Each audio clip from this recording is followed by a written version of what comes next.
il set per Jurassic Park 2 tra l'Engine Corporation, le gabbie per i dinosauri, camion della Engine Corporation.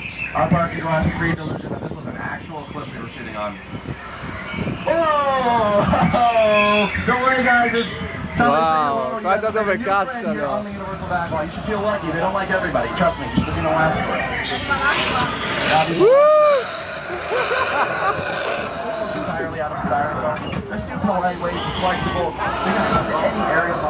I might want to make use of them. The real plants, the fake ones, they're all handled by our greenery department here on the studio lot. Steven Spielberg was super specific about his films. He did not want any human footprints whatsoever in any of the shots. In order to achieve this, he had the entire crew wear dinosaur feet in order to create the dinosaur footprints that you see when you watch the movie. Weather also played a very important role in the films in setting just the right tone.